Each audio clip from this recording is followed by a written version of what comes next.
the chance for Team Liquid to make it to the Western Clash is starting to evaporate before their eyes right now as Fnatic is up 2-0. And it's coming down to possibly the last game here. Can Team Liquid do it?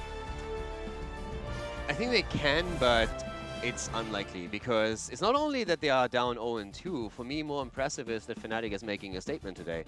They are basically saying, hey, we're back. They are looking extremely strong right now. Great coordination. And exactly the way that they are stacking abilities is something that we have criticized in the first few weeks where they played in HGC. They were overlapping heroics, and that's just not happening today. So I think they are looking way stronger than they have in the past few weeks. It's already a bit of a statement towards the Western Clash as well. Hey, we're here to win. And if they continue that playstyle and the exact same coordination that they show right now, it's going to be extremely difficult for Team Liquid to come back into this. And we got a Toronto. It's pretty awesome. Let's go to game number 3 and check out the battleground that will be picked up here. It's going to be Dragonshire, Team Liquid with the choice. Fnatic will have first pick instead. And I'm actually kind of curious here. This is the interesting part because this is what I talked about earlier. Yeah. This is the map that Fnatic banned out 6 times in the past. Today is the first series where they did not ban Dragonshire. Liquid jumps on that opportunity and says, okay, we're going to bring you to the battleground that you banned out over and over again, where traditionally in the past Fnatic had a bit of a weaker streak, and that might be the map where they can turn it around. Also because Liquid themselves on this map is actually looking pretty okay. They have a 60% win ratio, 3 wins, 2 losses, which given their overall win rate of 50% is pretty good for them, and they play some great games there. So this could be the one map where you turn it around. Could be the one map. I am kind of curious to see if we're going to get some changes from Team Liquid when it looks at Blaze. Blaze has been something that they haven't actually picked up recently in their drafts, and Fnatic is willing to pick it up now in their first couple of slots. So a ban could be warranted, or even trying to take that away could be good for Team Liquid. Yeah, Blaze for Liquid, they only played him 1 time. That was a while ago, and they lost that game as well. So they are the one team that really doesn't have a great history with Blaze. If you just look at everyone else, most teams have played him 10 times or more. We have a few teams that don't have a lot of success with him. Diamond Skin comes to mind. They have played 11 games with Blaze and lost 9 out of those. But everybody has more or less jumped onto the Blaze train, just saying, hey, we need to play this hero. This needs to be part of our compositions because he's just so strong. Bunker is amazing. His offlane is also great. So, yeah, they're trying to do exactly that now. And Team Liquid, as you said, hasn't really caught up to that yet. See if they start to dabble in that Blaze. If not, other options that we have seen for Team Liquid are good on this battleground. Arthas on the top lane can do well. Also Malthael as well, something that we've been seeing a little bit more of as he continues to come into the mix with his new rework. That last right's paying off for leftovers earlier, actually. It could be something that Team Liquid pulls out instead. You need that strong top laner. Also, don't forget, Dragonshire, Dahaka. Yeah, and I want to come back to Blaze for a second because this weekend, Blaze has been involved in every single game. So it's, at first people were hesitant. Trick played it a lot, Alex one-tricked him, then other teams started to pick it up and he increased in pick rate and play rate. Now we see him oftentimes as an early ban already, and we are now in a setup where Blaze this weekend was included in every single draft. He's actually, by now, in Europe, the 2nd most played hero played, not involvement rate, but played after Hanzo. Hanzo is played in 66% of the games, and Blaze, ever since he was introduced, of course, has been played 62% of the time. And Hanzo's starting to fall out a little bit too. Funny how that works. The nerfs definitely hurting him a little bit as well. Yeah, especially this weekend, as you say. It has definitely shown. Fnatic bans out Abathur. They're not feeling messing with him again there. Blaze instantly banned out. Team Liquid, they are done with him. Yeah, they definitely are, and I can't really blame them. But this is so the map where we haven't seen Fnatic perform, and this is their first Dehaka game. Bad Biddy's here to show us. On the first pick immediately. The first time that Fnatic plays with Dragonshire, and the first time that Fnatic plays Dehaka in 2018. Bad Benny plays his trap card, Dehaka. Finally coming out for Fnatic. We'll see how he plays it here. Played Blaze well, similar play style, except this time you get a grubby, or not a grubby, you get a, God, what am I thinking? Global, gosh, why did my brain go to grubby there? That was so weird. I had no idea what you were talking about. You get a global with Dehaka. The global.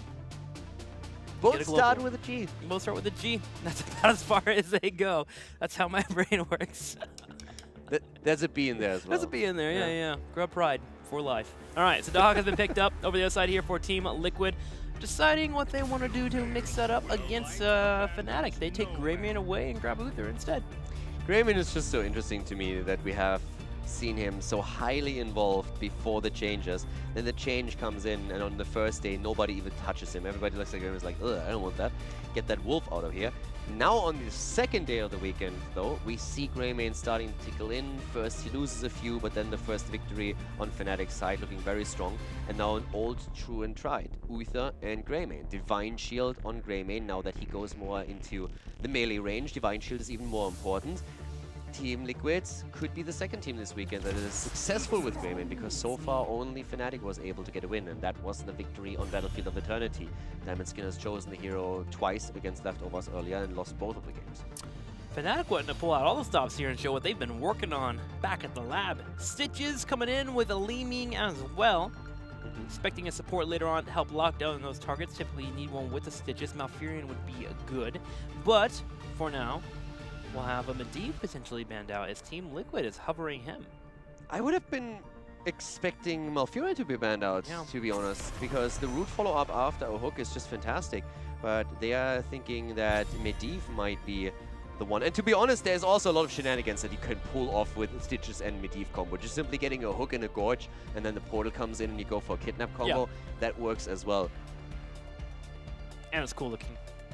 Yeah. Call that the milk carton comp. The what? The milk carton comp. No, it's the kidnap combo. You don't milk carton's awesome. No, dude, that has been established years ago. There's no discussion about this. Don't even try. We can discuss Lava Wave all day long, but that's a fix. I think we should let the people decide. Let the people speak, Caldor. Don't shush them. Allow them to talk. I'm pretty sure I'm going to win that one too. So the milk carton comp is because when people go missing, they put their picture on milk cartons. So people the fact you have to explain it is already... That's why it's so clever. It's a subliminal joke. It's great. It's wonderful. Or we can call it the kidnap combo. Let us know what you think. Milk carton versus kidnap combo. Lame, boring Caldor, or awesome Trixler / other commentators that have called it milk carton. Okay, so Zarya. Nobody called it milk carton. It was cool, man. Let the people talk. Let them talk. Zarya has been banned out, which is actually a pretty strong composition against a Stitches type. You usually want to have a CC hard engage available to stop a Zarya push from coming in, and Stitches does not provide that. So Fnatic is kind of covering all their bases at Zarya ban. We've seen Zarya on this map, but against Team Liquid actually, and that was by Leftovers, but it wasn't successful for them. It was close. It was almost there. Yeah, true. That was also against against an Abathur composition. Yeah, it's very, very deadly. And Team Liquid finally pulled out the material that we've been asking for today with the Mergen as well. So double tank, Greymane, dive ability, right wing, and Falstad. Fnatic has gone off the loose end, and I'm okay with it. I hate everything that I'm seeing right now. I love it. Double global, hookaronis. Not much CC for landing a target down, but you do have a hook into a gorge into a Mighty Gust. So this is the second time that we see Brightwing. It was chosen once and it failed miserably. That was on Towers of Doom, I believe. And we have Liquid's comp is something that I really enjoy, because we have Greymane and Uther, and we have Tyrael with it now as well. So you can still go for Swift Retribution on the level 7, and you really empower Greymane. He's your one go-to. I think that's one of the reasons why we have Brightwing, because you can try and control him a bit more with Polymorph. And of course, let's not forget that if you get Stitches isolations through Hook, then you have now Emerald Wind as well. You have Falstad with Mighty Gust. So you don't get the traditional Kidnap combo with Medivh trying to help you to portal away, but what you get is perfect isolation, because you go in, you get the Gorge, and then normally you gust away with Falstad, and you can still kill the target. Or if that's not available, you can go for Brightwing and use Emerald Wind. So I don't know, I think Brightwing in this setup is better than what we've seen so far. When Brightwing was chosen to counteract Tracer, and that didn't really work out. I still am not a fan of Brightwing as a solo support. With any kind of pseudo support in the mix as well, I would like it more. Fnatic is the team that really played well with Brightwing in the last year, though. So I feel if a team pulls off the Brightwing comp, it's going to be them. Still not a fan myself. We'll see how it pays off for Fnatic. Genji was the final pickup for Team Liquid. Good against Falstad. Just trying to lock him down. If Falstad's ever out of position, Genji just shurikens and Falstad dies. So not a bad pickup there, but The control is available for Fnatic, but it comes down to coordination, and it's going to be on Breeze to land these hooks.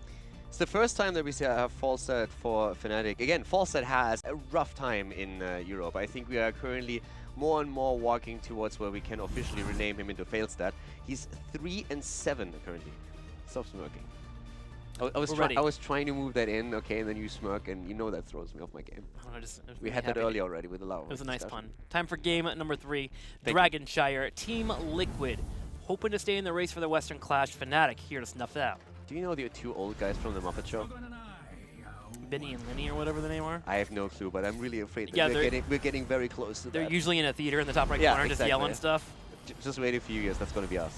To the left side of the map, game number 3, Team Liquid going up against Fnatic with Nurok on Genji, Hazovs on Greymane, Splend on Uther, Sportbeal on Muradin, and Eternal on Tyrael. On the right side, in the red, Fnatic pulling out a global comp, but also with the Stitches. Stitches being played by Breeze, Mane on Lee Min, Quatnix on Falstad, Smexy on Brightwing, and Bad Benny on Dahaka. I am curious to see what Brightwing can do here. Again, I'm not a Brightwing fan. It's well known. I think it's creepy. Brightwing is basically a fruit fly with an ego. But it's the second global, so you can really try and play the macro game here. But the combo is, of course, designed to isolate targets after a Gorge and then take it down. So that's what we would expect here. Let's see if they can pull that off. It's definitely a plus that you have also the ability to just lock someone down with a quick polymorph and then, make it a bit harder for Greymane to get engaged, make it a bit more difficult for Genji when he goes in. So there's definitely tools that they have. But let's see how they're going to need to use them. At this point, they're actually starting to be very aggressive at the top lane, and it looks good. Eternal takes a lot of damage here. He is able to escape, but that was a lot of free damage that they utilized. Lee Min and Stitches will hold down the bottom lane, but with Giant spawning in 4 seconds, Team Liquid needs to consider grabbing those instantly with the globals being in the top lane, and Hasoabs will do so. One of the good ways to counter an aggressive push in the top lane. A lot of people see a push in the top lane and they freak out and they just rotate aggressively at the top, try to defend it, and sometimes that could be okay, but use those mercs to your advantage, and Team Liquid does so. Fnatic goes ahead and spreads out, grabs their own Giants as well. Yeah, so mercenary camps are super important here now. Greymane, of course, has a bit of an edge, can take a lot of these on his own quite easily thanks to the damage output. Sportbilly, maybe even thinking about a quick and wait here, but it's more about scouting out what's happening. Doesn't really want to overcommit to anything here yet. The 2 Shines are up, and that means the first Dragonite is up for grabs, so let's see which team can make the play here. We have the global mobility of Fnatic that would allow them, we have triple for them, of course, and that would allow them to really move down fast to try and set up a kill if they can create a numeric advantage for themselves on the lane. But of course, for such a commitment, you need to make sure that you get value out of it. Polymorph available here. It's going to be on top of Greymane. Stitches comes in with the hook as well, but Hasoab is able to sneak away. And 4. Right around the corner for both of our teams. This Fnatic is actually having a hard time with map control. Team Liquid so far was able to grab both shrines, and they're doing really well in terms of experience at the same time. Yeah. At the bot lane now, a heavy commitment though, as Breeze is starting to move in. There's Quatnix. They're trying to set Sportbilly up for a quick kill, but not quite happening yet. Bad Benny moves in and is going for the space-created drag. Eternal dies regardless, drag or no drag. Then we have Breeze, maybe still with an opportunity for hook, should still be on cooldown. And once he's off, doesn't get the chance here. But they get the kill, and so the entire move down to the bot lane was worth it for them. That Stitch is poison, just barely securing that kill. It was really calculated. Yeah, right. Grabs the shrine, and we'll see if Fnatic can grab a dragon with Bad Benny here and Breeze as well. Should be all right. Ooh, Nurok coming in here to deal with Quatnix, but he has a fairy dragon, a fruit fly with an attitude, as you say. Smexy comes in and helps him save the day. Yeah, that's of course the beauty of having the globals available. You can always gank that top lane. That's one of the things that teams have used in the past so much, especially when Brightwing combos with Genji were extremely powerful, and a double support setup was one of the fantastic tools that you oftentimes had. Breeze, on the other hand, is now in trouble at the bot lane. Mena is attempting to zone for him as much as he can. The hook comes in, and the drag! Wow, that was sexy. Goes in with a hook into drag and takes it down. Loving that play. It was quick reaction here by Bad Benny. Yeah, Bad Benny. That's like his 4th tongue in a row that he's landed. Why has he not played Dahaka before? I just think it didn't fit in the compositions that we were trying to play. And Fnatic has obviously also changed their own MO up a little bit. Quatnix needs to be careful though. His hit point pool still hasn't increased and his mana is low. He needs to be really careful here, but Bad Benny comes in again. Triple global. Eternal is also moving out barely. Ah, nice juke. Well played by Tyrael here. Eternal with a juke as the tongue comes out, was waiting for it and dodges it in time. I like the back and forth between the two of them here. It's really fun. The aggression, man. Going full brawl Bringing mode. around the Rosie. Dahaka with the burrow, watching out for the stuns, holding the dragon long enough. His life will expire, but the dragon is birthed. As we have Fnatic grabbing the dragon and pushing in the middle lane. Yeah, 2 kills against 1 in favor of Fnatic. They get the Dragon Eye, they lose their Haka because of it. But of course now they can start taking that lead in experience by dropping a few of the structures, and that's exactly what they're trying to do. 2 towers down in the mid lane, down to the bottom of the map. We have Forstead and Li Ming focusing on the rest of the infrastructure. Lots of damage so far. Dragon coming down to the bottom lane. The experience lead starting to jump up for Fnatic pretty aggressively here, but you kind of expect that with the triple global composition. Scorpion comes in for a Stormbolt from behind, getting Quacknix, making Quacknix back up a little bit. You can really tell that Quacknix is going to be one of the primary targets for Team Liquid. His hero hit point pool is so low, and he is really someone that you need to protect, and that's going to be the job of Brightwing then later on after Emerald Wind in particular, and also, if possible, a drag on isolation. So yeah, Quacknix needs to be very, very careful here that he is able to move away. Nice timing here for the camp, taking that right as the Dragon Knight expires. Quacknix, of course, also in the meantime working on his Season Marksman, so he went for the standard auto attack build with Season Marksman on level 1 into Boomerang on 7, and with Hammer Gains on 4. At this point, he's sitting at 11 stacks on Season Marksman. Nightcap pushing in the top, all 3 globals there. Dahaka, Brightwing, Falstad, maybe looking for another pick like we saw in the early game, while Fnatic sneaks away their own giant at the same time. Looking to get 10 here, and with the 2 turrets available for pickings, they could do so. Getting a lead is... Fnatic getting a lead is horrible for Team Liquid, because Fnatic's strength with the triple global is very powerful in the later stages of the game when we have the map opened up, and that is something that is going to happen here fairly soon. So for Liquid, this is definitely not a good start into the game, since the late game should favor them. I would still expect Gorge. Yes, there it is. So we have hook into Gorge now, but the kill potential up at the top. Nice move. Isolation comes out. Quacknix was, as expected, the target, but a great move here by Bad Benny getting the isolation out, and then Quacknix commits to the Gust himself. But that was an engage where Liquid didn't have level 10. Yeah. So it was a really nice collapse here onto the top lane. It just shows the weakness of a 3-on-3 with Falstad being one of the main damage dealers. Him and his health bar, they're just so little, so small. Granted, you need the tank up there as well, but the Dahaka, Brightwing, and Falstad combined just couldn't handle the raw power of a Greymane. We have X-Strike. X-Strike has been chosen for Genji. We've seen that a few times before, so we could see that extra damage, and that makes it even more dangerous for Falstad, of course. Falstad already flying in the mid lane as we see Team Liquid gather up here. Breeze is currently looking to see. There's the Gorge, and Breeze... There comes Emerald Wind. Emerald Wind is in. Can they get the kill, though? Not behind the gate yet. Sport Billy is low. We didn't have Gust available for Fnatic, and they are not able to drop the target right away. A lot of damage on Muradin, but of course cooldowns used. Emerald Wind, the Globo on Brightwing has also been utilized, and Gorge too, and it was all negated by Muradin using Avatar and jumping out. Splinter's cleanse too. Making it much easier there for them not to lock down the CC on him, and he was able to pop away. Sport Blade jumps right over Breeze, going to use a Mighty Gust to disengage from this fight. Hook comes out, it's going to be on Splinter into a Polymorph. Will it be enough damage? No, not so far, as Neruk goes in to harass. That's really the moment when you wanted to have your Gorge. Yep. We're still on a 15-second cooldown, but they hold the bottom shrine, which is the important part. Up to the top, Tyrael reclaims one for Team Liquid. It's still even experience for the two teams. Again, the composition of Team Liquid, of Fnatic is going to become even more dangerous once the map opens up. And so far, we've seen towers fall, but the forts are still all available.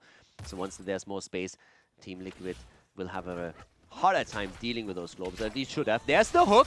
Do we see Gorge? No, we don't, because Muradin was ready with the Stormbolt. Well done by Sport B. Yeah, the Stormbolt would have stopped that. Quacknix was trying to bait out that fight, but Team Liquid brought enough people down just to make sure they can go for their own fight as well. Breeze will be having a hook up pretty soon here. Can look for another hook and land it and get a Gorge behind this wall. So Team Liquid, knowing this, is playing very careful. Meanwhile, Dahaka in the top lane. Yeah. Again, who coming out, not hitting anything here, only hitting the minions. The Dahaka is taking the top lane, as you mentioned, so Tyrael really needs to rotate between mid and top now to make sure that they're not losing out on anything. The level 13 talent early on would be a problem. The Dahaka delaying the rotation of Tyrael, making sure that Tyrael misses out on some experience, while at the same time Tyrael himself can't even go for the XP on the lane. He needs to go for the temple instead. Here comes the hook. Uther, cleanse comes out, the Gust, the isolation is there. Brightwing committing to it too, as long as they get get the kill. It's all fine and dandy, and they do kill gotten, and that was absolutely worth the cooldowns here. 5 versus 4 in favor of Fnatic. Sublime teamwork, but gotta call out Smexy. That cleanse to make sure the Stormbolt didn't lock Stitches down, got him a little bit further, and then the Emerald win to push Uther into the turrets. Both, really. Muradin, first of all, waiting with this entire setup for the Stormbolt to counteract the play, and then the cleanse. It was absolutely great. But this is the idea. Isolate a target, take it down, and then run with the advantage. Another polymorph. Nurok takes some damage, is backing away. And Nurok is going to have a lot more trouble once that level 16 hits, because then the slow comes into it as well with the Pulverize. To keep you guys also updated with a bit of the stack talents that we have, Seasoned Marksman is at 22 stacks currently, and the Wizened Duelist only at 10. So Hazops gets 10% extra damage in, but not much more than that. Didn't really have a lot of opportunities yet to properly stack it. Hook comes out, another Gorge, Melee on the side here, Gus happens, but Divine Shield keeps him alive. Splendor comes in, trying to bring out the stuns to help out Eternal. Eternal will use Invocation, and Breeze will have to disengage. Can he get away in time? Nurok diving, X strike, X marks the spot, Nurok gets a kill. Greymane is also down, so we have a trade. 1 for 1, 2 for 1 as Genji falls. It's a 3 for 1. Tyrael is taken apart. The 2 towers in the mid lane doing a massive amount of damage to Team Liquid's members, and that is a disaster for the blue team. Fnatic loses Breeze on Stitches, but they walk away with 3 kills, and they are also closing in on Dragon Knight number 2. Mane turning that around. Dragon Knight coming in, as you just mentioned. Bad Benny will take it, while Mane pushes the top lane, grab the experience really quickly. Should be able to join up his team pretty soon. But now the world is the oyster for Fnatic. They can open up this map pretty well as they go in for this well here and the fort at the same time. Yeah, and for Fnatic, of course, the composition that they drafted here has 2 big advantages. First of all, you can out-global your opponent, and the second advantage are those isolations. Quacknix, again the target, the cleanse comes out, and he barely escapes. Smexy is doing such a fantastic work with these cleanses, and always has the coordination down for the Emerald Wind as well when it's needed. So Quacknix has, so far, survived a lot here. And you can really tell this Team Liquid is trying to kill him. They always attempt to move in from the back to take him down. It's been difficult. 1 fort, 2 forts. 16 rare in the corner. Fnatic has a keep wall they can take out. They still have 30 seconds on this Dragon Knight that has still 60% health. Greymane by now on 8 stacks by now, by the way. So with the new Wizened Duelist, when you die, you only lose half of your stacks. And the maximum is 30. Here comes a hook attempt again, with Hazops dying earlier in the mid lane fight. He lost a fair share of stacks that he had. Here comes the Gorge, there comes the Gus, but nice Divine Shield, trying to keep close enough. And he's able to save Muradin for now. A Splendor on point here. Bad Benny on the backside though, and he still has a drag. Don't forget about that. Contagion goes in and it actually hits on top of Genji. Hook into Genji as well. Nurok finally should be able to get on out as Uther gets some heals, but Uther's fallen. Yeah, Sanctification has been used here as well. It's a 16 talent advantage that Fnatic has, and that's the Pulverize that I was mentioning earlier. Breeze is getting so much work done with it, and they will claim that keep. They poke away from a distance. Really well played here. But also, Splendor realizing that him Divine Shielding himself is the only way how he can move through the Gust and also move through the Emerald Wind. So he went in and started to get the heal, but it's just so difficult for them with a talent disadvantage to get enough out of it. But it was really heads-up play, because on Team Liquid's mind there's one thing, and it's we need to stop this combo. Fnatic sacrifices so many cooldowns to get these kills, and if it doesn't work out, they are in trouble. But if it works, then it doesn't matter how many cooldowns they use. They will still have that 5 versus 4, and that's something that Liquid can simply not fight. And it only takes 1 error, and Team Liquid is doing their best to introduce that 1 error some way. Fnatic actually coming in for an aggressive play on this night camp.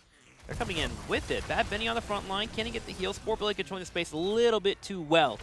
And Team Liquid Gorge, Gus. is going to force a fight. Gus comes out. Emerald win as well. Is it enough? It is. Muradin is down. No avatar at this point, and it's just brutal. Look at the bottom lane, too. Yeah. Bottom lane's pushing in. Massive push at the bot lane. 16 is finally ready for Team Liquid, but it doesn't even matter at this point, because Fnatic gets a free defense at the top against the camp. Liquid has to send someone down to the bot lane, and in the meantime, Fnatic can start to take down another fort. And what we talked about earlier, the second attack of Fnatic. Not the isolation, but the globals. And the globals excel the more the map is opened up. So they can now stick Teaka to the top, they can keep someone else there, they can rotate around, try to grab those either kills, go for the shrines, or just simply push the lanes out. Again, another hook commits. He has Divine Shield, able to get out. But before it actually pushes them away, Nurok taking some damage on the side as Manny chases him down, but with Hostile showed up, he has to back away. Sanification used as a Thurnal attempts to kite away on the bottom right corner. Has an escape route with that Aldruins, and looks like he'll be just fine. Just kidding, as he gets locked down completely.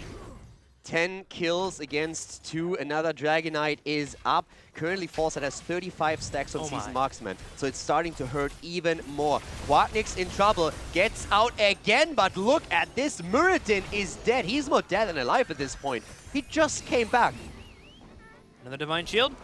Used for hostile ops. Quacknick's flying in, goes in for Nurok, but actually is going for Uther as he drops down the Mighty Gust, and Uther gets picked. That's 3 down. Yeah, and they're getting absolutely destroyed here. Fnatic is just dissecting them like a surgeon using a scalpel the entire time with Emerald Wind and Mighty Gust, making sure that they isolate targets and then they take them down. 12 kills to 2. Dragonite at the bot lane, 2 heroes still down. The Dragonite is starting to move in. We see Catapults moving in as well, and this is just lights out. We're having Fnatic heading in for the 3-0, dropping Genji and dropping the core. Fnatic looking at the core, dropping it in percentage. Team Liquid was hoping for a chance to move to the Western Clash, but it will be denied. Fnatic with their victory gets Zealots into the Western Clash. Zealots is going to be the 4th team to make it to the Western Clash, so congratulations to the Zealots, and also congratulations to Fnatic. A statement today, 3-0 against Team Liquid, and a very impressive performance compared to the shakiness that they showed in a few of the play days, which we've heard all the teams echo that went up against Fnatic. They don't seem to be the Fnatic of old, but today they showed a very different side of the setup. And they showed different compositions. It's not like they came in with one composition, we're like, hey, we're good to go on this comp, blah, blah, blah. They showed different comps that require different forms of communication and different forms of coordination, and we're able to succeed today with a 3-0 over Team Liquid, a massive statement. And now, suddenly, with that statement, my eyes are on them for the Western Clash. I want to see more.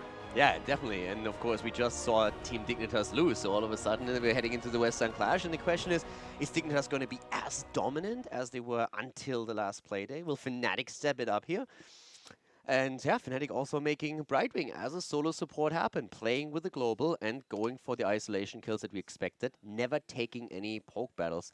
Didn't have to, so the first team to really get Brightwing through here. And also, as an update for that win, we actually have Fnatic moving up to the 2nd seed for the Western Clash. So that's been updated, as well as Zealots going in, and it's a 4th spot. Which, by the way, wasn't easy, because as you can see, Method had a +8. So that was incredibly well done by Fnatic here, getting the map wins too, because we hopped on it before. They transfer after the Western Clash. They continue towards the mid-season brawl, so getting a 3-0 here is super important for the map score. I'm just ready for the Western Clash. Can we start it next weekend? Is that okay? Approve it, Caldor. Is it okay? Yeah, I'm okay with that. All right, Western Clash next week. Let's go to Poland a little bit early. We'll get on our flights right after we finish up today's show. I'm actually so excited, man. Then North America, of course, obviously coming in. We get to see who will be coming in from North America.